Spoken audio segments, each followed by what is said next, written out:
What's up, everybody? Mike Lindsley with you here on the Built in Buffalo podcast network and social media network. Really appreciate all the support. We're up over 50,000 followers on the Facebook page and all the rest, and just super excited. 7 days a week of Bills content, and bringing you a video here on the YouTube channel as well. Sean McDermott, I think it's a big 2022 for him. I really do. When you think about some things that he's done in the past that I haven't liked. Last year, tried to throw that ground game down the throat of Brian Dable when Motor Singletary wasn't Motor Singletary yet. The offensive line personnel was not set in stone yet.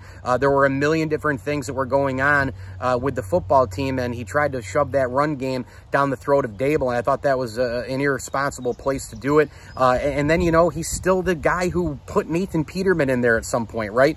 Past times, he's had terrible clock management, terrible game management.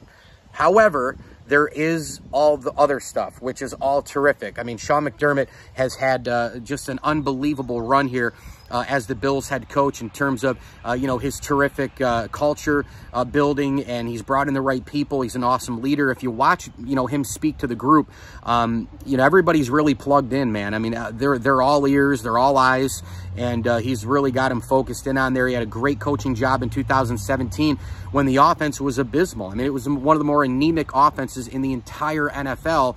With Tyrod Taylor at quarterback, Tyrod did as much as he could, and I do realize that the Bills got a break with the Andy Dalton 4th and long and all that, but flat-out fact is he had him in position to get that break. If they had one less win during the regular season, well, that would have been a problem, of course. But in this particular case, they win enough games, they get the break from Cincy, they break the drought, and off you go. That was a great year coaching, but there have been blown leads. There have been bad clock management. There's been some different bad things that have taken place with this head coach, and I just think 2022 is a big thing. Oh wait, you didn't think it was, well, it took me 2 minutes to mention 13 seconds, right? But 13 seconds, not good.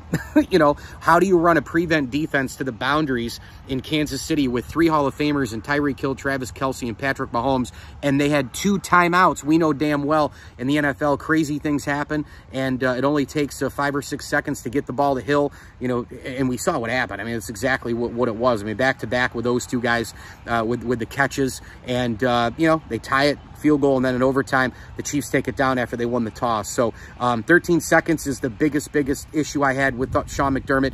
He used execution at the end of the game, which was totally irresponsible. There's no reason for that. That points towards the players. It was his responsibility. And while Leslie Frazier is the D coordinator of this team, and I understand the defense of McDermott from the standpoint that it's Frazier.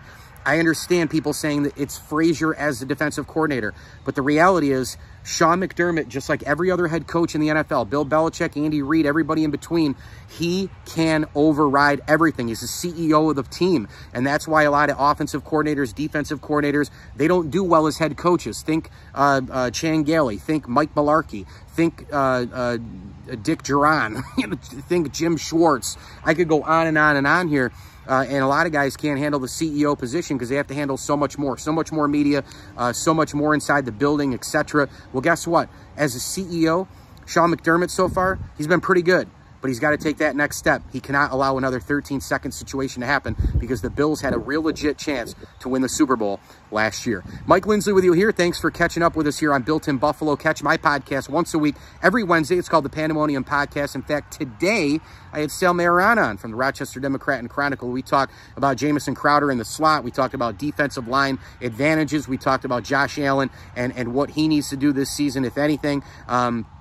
A bunch of stuff on OTAs, mini camps, and a heck of a lot more with Sal Mayorana of the Rochester Democrat and Chronicle. So make sure you download, subscribe, leave feedback, and a 5-star review to the Built in Buffalo Podcast Network and get us all over the social channels. Just hit that 50,000 plus mark for Facebook. So thanks so much for following there. 7 days a week of Bills football content for you. Eat it up, Bills Mafia.